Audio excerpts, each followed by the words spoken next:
Welcome to Quimper UU Fellowship. We hope you enjoy this recording from our July 3rd service. Matt Reddy's sermon topic is there an enemy?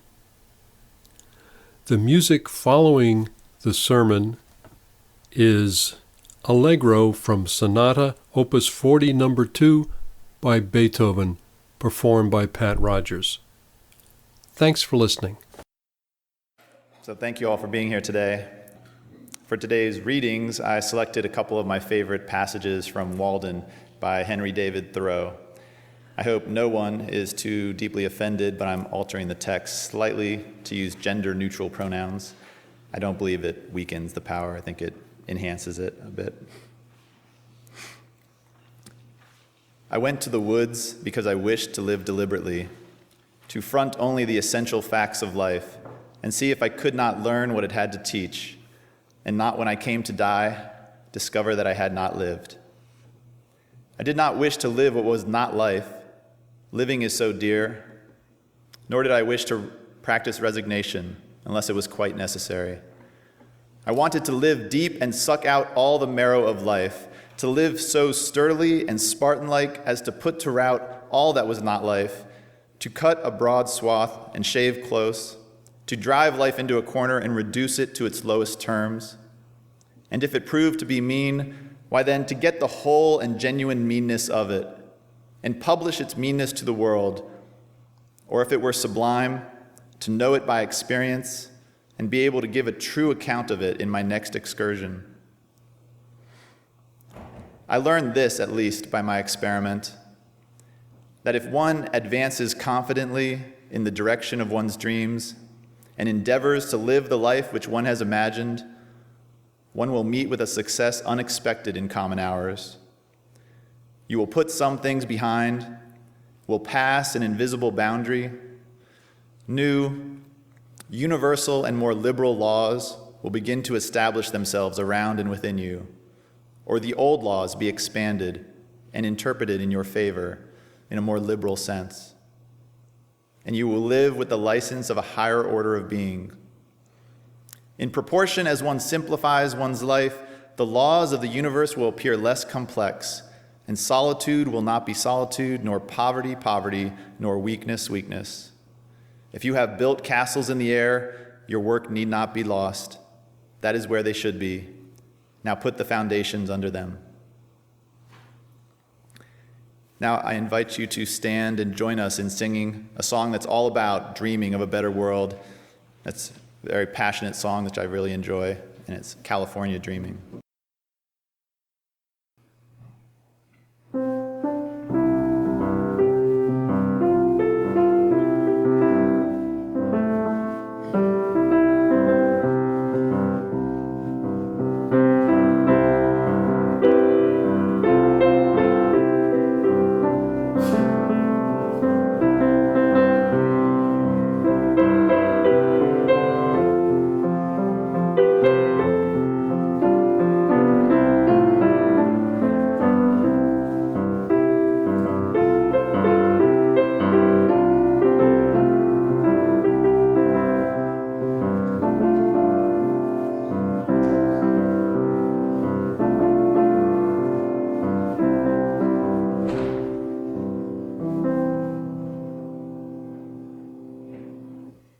Thank you so much for inviting me to speak here today. It is truly an honor. First time in my life doing something like this. It's an honor I've been fretting over for months now, so thank you for that too. It's given me yet another opportunity to learn how to deal with fear. Yet, I don't know why I should be afraid to speak here. This is one of the most welcoming and safe places I could possibly stand and speak. Even if I was a visitor, and this was my first day here, I would feel safe because I've learned that Unitarian Universalist fellowships are a place where challenging and new ideas are welcome, creative thinking and individual perspectives are encouraged. I grew up not knowing about communities like this, but as an adult, knowing that they exist, it makes the world a more beautiful and wonderful place to be. So I thank you for being here and building and sustaining this amazing community.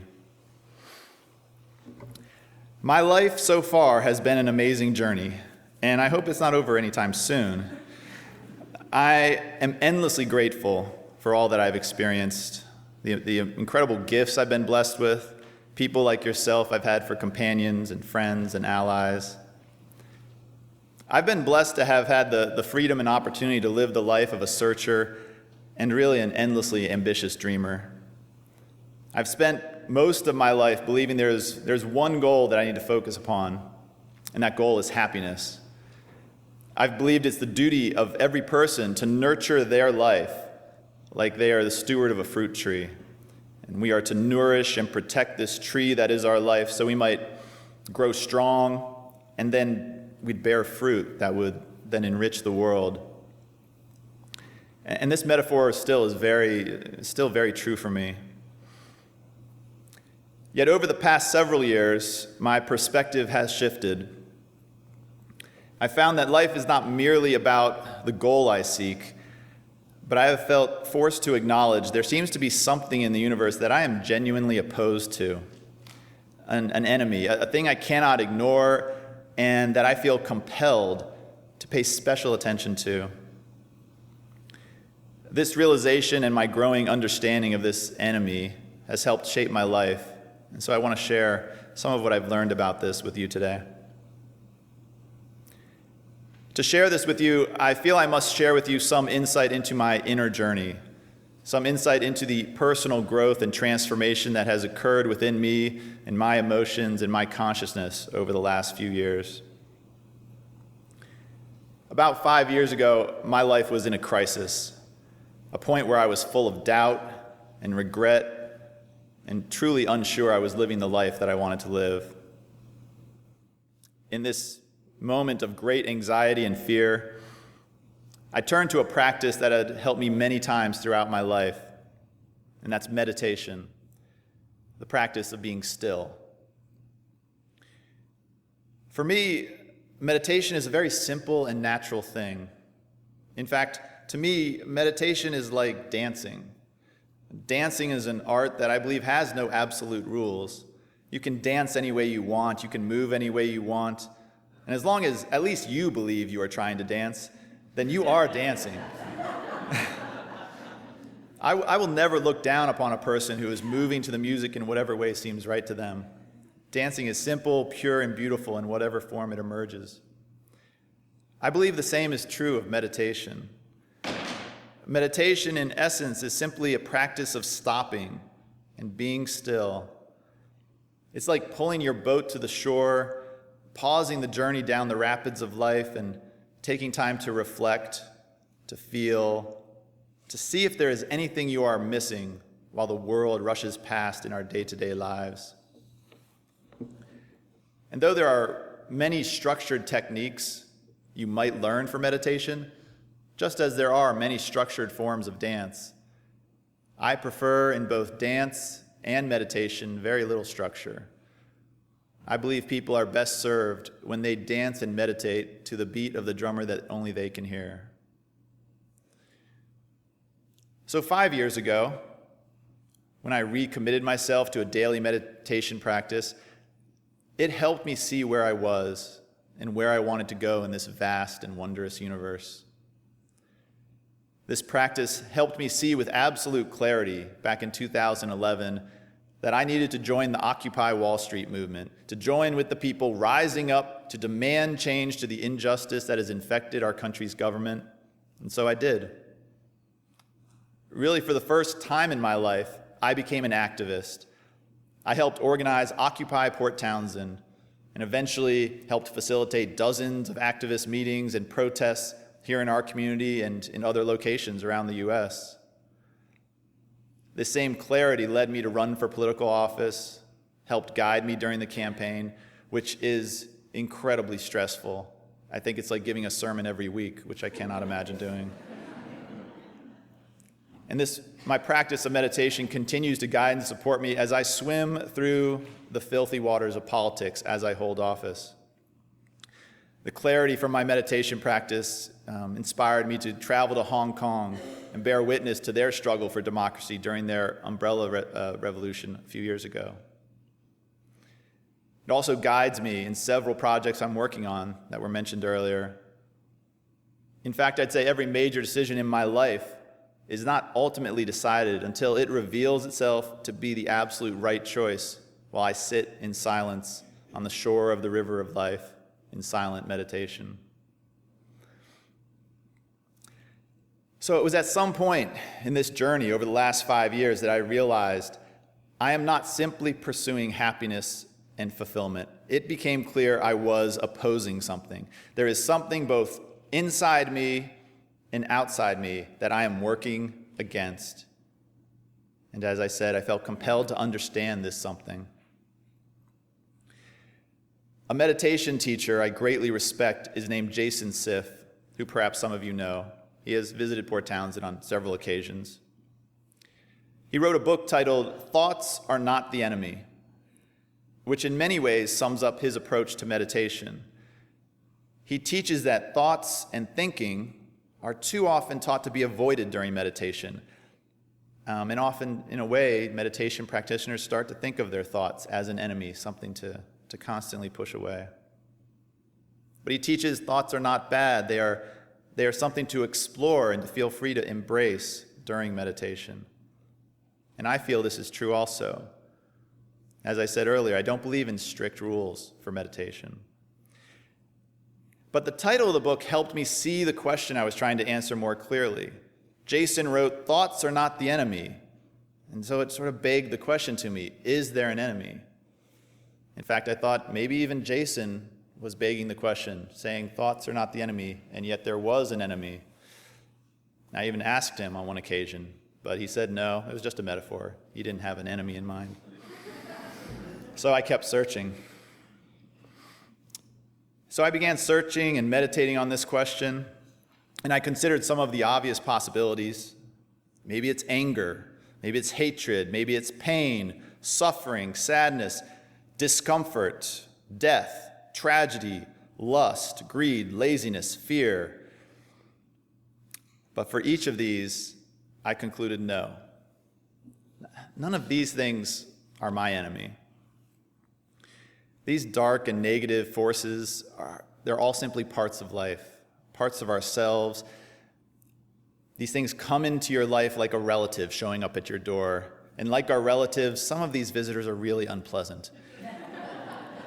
Some we are tempted to say we hate. Some we are tempted to slam the door in their face and tell them to just go away. But all these emotions and experiences have things to teach us. And when these things arise within ourselves, they are showing us they are part of ourselves. And to hate these things when they arise in ourselves is the same as hating ourselves. And this is not the way. With all these negative and unpleasant emotions, I've learned to give them space to exist, to let myself experience them. In fact, the most unpleasant ones I treat just as I hope to treat an unpleasant or annoying relative that visits. I allow them into my home when they show up at my door. I give them some of my attention, and then I gently, as soon as possible, help them move on and leave. I'm not rude, but I gently protect myself and my boundaries. Fortunately, most of my relatives live 3,000 miles away, so. But these dark and negative things I've named, fear, anger, hatred, greed, they are not an enemy. So I still wondered, because I felt there was something there. It felt like there is something I was opposed to. It feels like there is something that arises within me and around me in this world that deserves more forceful attention than fear, anger, greed, or sadness, and these other forces I've named. You treat an enemy differently than you treat an annoying or unpleasant thing. An enemy you stop at the doorway. An enemy you don't allow inside. Perhaps you are still gentle with the enemy. Perhaps you even love your enemy. But you give an enemy less room. An enemy you work to stifle and confine as much as possible in this universe. So then finally, something did become clear to me. An answer emerged from the fog of my mind, as it so often does during my meditation sits. Fear, anger, greed, sadness, and these other negative emotions, they're not an enemy, but when they overwhelm us, when they control us and dominate us, that is the enemy. When we cannot make the unpleasant relative or visitor leave our home, when they come inside and invade our space and we cannot get them to leave, that is the enemy. And that experience, when something is forced upon another and it cannot be escaped, to create enough space for that other to breathe and be comfortable, the word for that is oppression. At least the best word I've come up with. Oppression is the enemy. For me, oppression is the thing I am opposed to, and I realize this is as true for my internal life as it is for my external life. Now, of course, many unpleasant things in life we cannot escape. Aging, death, pain, tragedy. And like the Serenity Prayer says, it's our challenge to accept the unavoidable oppression of those things in life we cannot change. But for those things we can change, for those unpleasant things that suffocate and dominate and stifle us from living a full, flourishing life, we must find the strength and courage and tactics to not be oppressed by them. Oppression is my enemy. That was my revelation. And once I saw it, it helped clarify for me what I'm doing in this world. For oppression plays out differently in our internal world and our external world, although I believe it is very much the same and an enemy in both domains. In our internal world, we're each very much on our own. We can love and support one another as we each struggle with sadness, greed, fear, anger, but we cannot reach inside to the heart of another, to another's consciousness, and alleviate these forces. Many people, I believe, live their entire life oppressed by the forces inside their consciousness, such as people who suffer and lose the battle with addiction, or people who live a life dominated by fear or by greed. The greatest tool for fighting oppression within, for me, as I've mentioned, is meditation. The greatest tool I know that I can give to others for fighting oppression inside themselves is also meditation. And so I love teaching and talking about meditation whenever I'm invited to do so. And anyone here who wants to learn more about it, I will be happy to help you learn more. On the other hand, our relationship with oppression is quite different in our external world.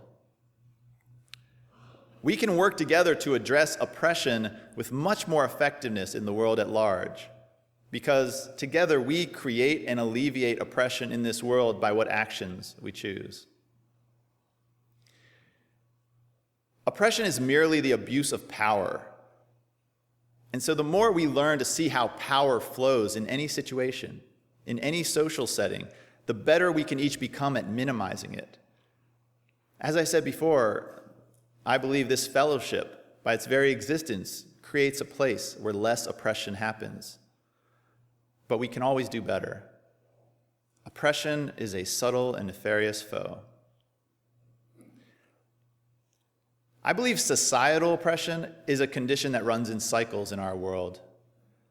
I believe the history of humanity is basically a history of cycles of oppression, rebellion, and oppression again.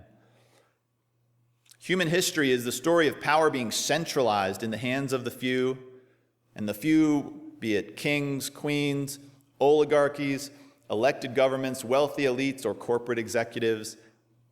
Over time, the few who have power will begin to abuse that power in more and more oppressive and horrendous ways. Eventually, the masses of people get so fed up with this oppression, they rise up. They rebel. They tear down the structures of power, and then, in an often messy struggle, they come up with some new power structure to replace it. And the cycle begins again. The holiday we celebrate tomorrow commemorates but one of many moments in human history where people tore down one system of power only to replace it with another. Sometimes effort is made to make the new power structure better and less oppressive than the one that came before. But so far, I believe we have made only minimal progress as a global society. Many places on earth are so oppressive and horrible right now that I believe we're embarrassed to talk about what is happening. Because I think we all feel shame that we are living in a world where we allow some of the things to happen that are happening right now. The United States and other democracies in the world are indeed much less oppressive than those places where governments or other people can imprison, torture, and kill you without any due process or consequence. But our democracies have also devolved into pretty oppressive regimes where the few wield power over the many in oppressive ways. We live in a country where we claim to have a democracy, but all people are not equal. The super rich have more power than the masses. We teach our children that we have a democracy, but our leaders are selected by the more powerful and paid with legalized bribes to do their bidding, while the masses struggle to find honest leaders, to have rational discussions about problems that cause tremendous suffering and damage, such as war, healthcare inequity, education struggles, climate change. I know many of us simply throw our hands up in disgust and leave the power struggles to others. Oppression makes me sick. The abuse of power in our democracies makes me sick. When I read about the horrible abuse of women and children and men in various parts of our planet that goes on without any form of justice, I don't want to feel ashamed and powerless. I want to change things. I want us to find solutions to alleviate oppression everywhere. I believe there are good people all over this planet and in this room who want a better world than this, and I am crazy enough to think it is actually possible for us to make that world a reality. Indeed, I think we may be approaching another dramatic breaking point in the cycle of oppression in human history. We may, in fact, be approaching a time of change as dramatic as any revolution that has ever happened. And I wonder, and I dream, and I am constantly searching to find if we humans can finally come up with a way to use our collective power without it devolving into an oppressive hierarchy. This is a problem that I am very focused on in my projects outside of here. In fact, this is largely what I'm working on in my life right now, and I am crazy enough to believe I'm beginning to see a path to that world emerging from the fog of my mind. I don't know if humanity will ever fully stop the cycles of oppression, but I see no point in reaching for only the easy and reachable stars. If I'm going to aim for the sky. I am dreaming the impossible dream, and I am working to achieve that dream. And I know that it is people like you, communities like this where freedom of thought and belief are valued, where curiosity and questioning is encouraged.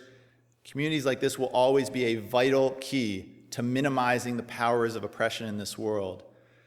So I know if we start to find the solution, I can count on many of you to be there at the forefront, to be marching in the streets or participating in whatever manner is best to help end oppression in our world. Because I know many of you, like me, are actively searching for that solution.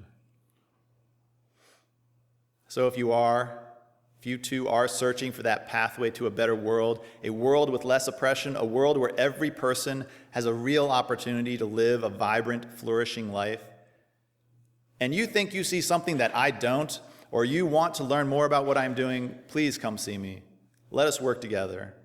Let us dream the impossible dream together. Let us build our castles in the sky, and let us work together to build the foundations underneath. Thank you all for being here today, being a part of this incredible community, and thank you for giving me this opportunity to share with you.